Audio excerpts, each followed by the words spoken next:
This picture was taken in Amsterdam. They came and visited me. This picture resembles a lion.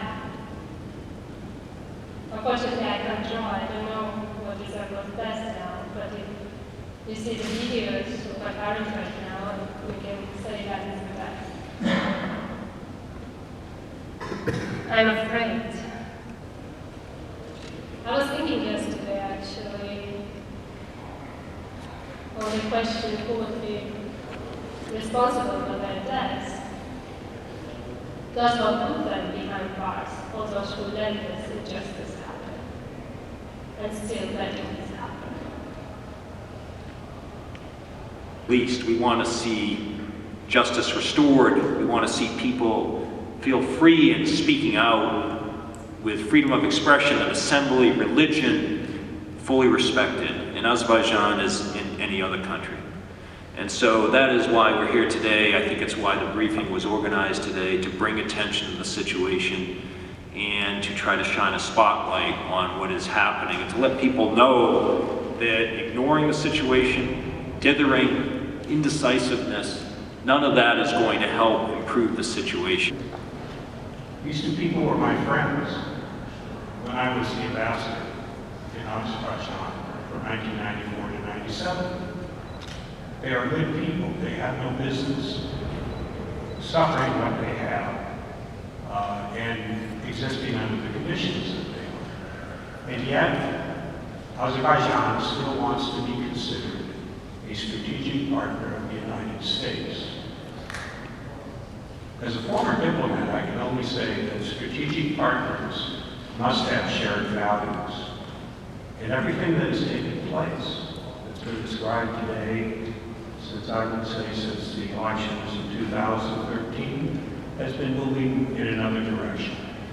Ilgar Madiev is the leader of the Republican Alternative Political Movement and their presidential candidate in 2013, was beaten severely in jail.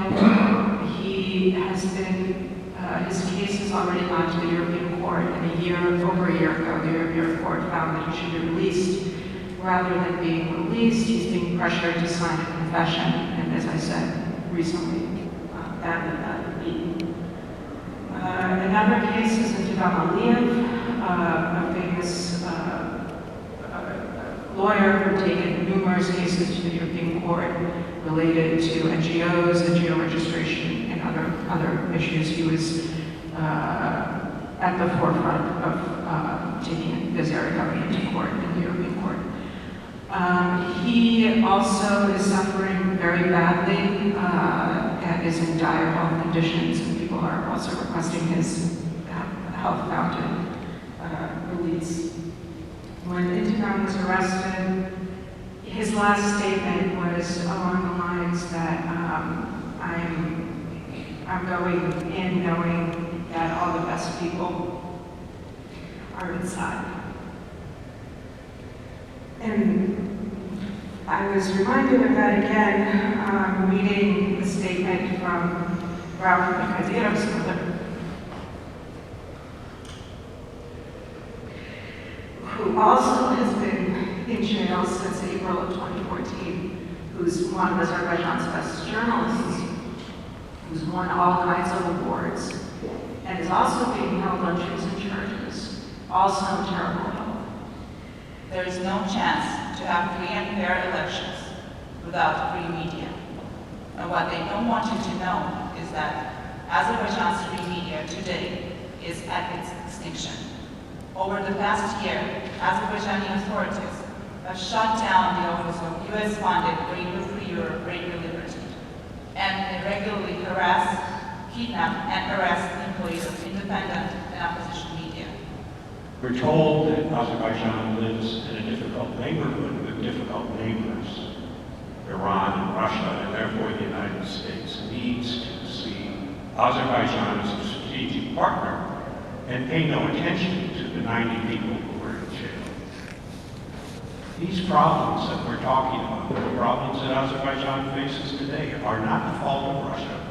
They're not the fault of Iran. They're not the fault of the United States. They are created by the regime in Baku, who has decided that they will not allow human rights, freedom of religion, or freedom of expression to take place in a society that they want the rest of the world to respect as a modern, yet young republic on its way to a more democratic future.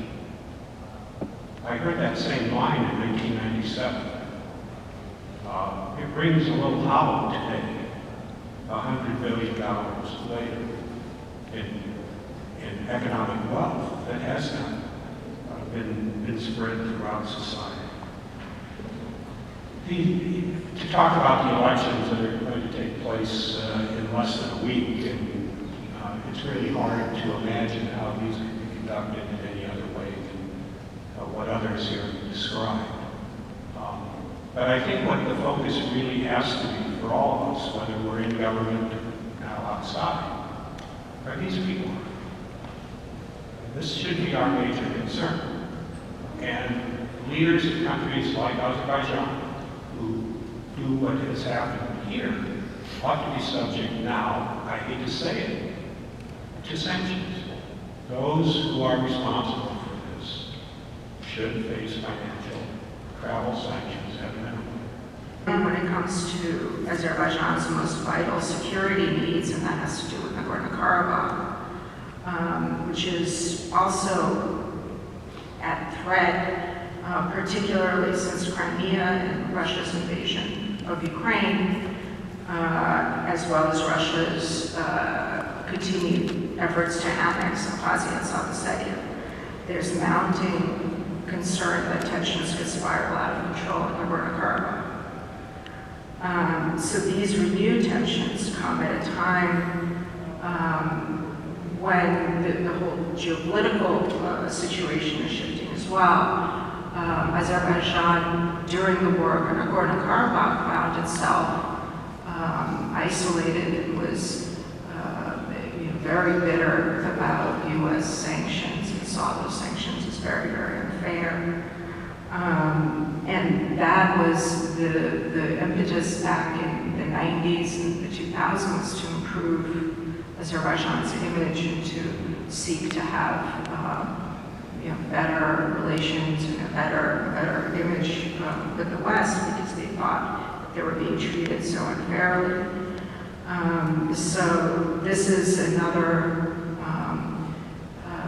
area where Azerbaijan needs good relations with the outside world, needs the West to help to counterbalance other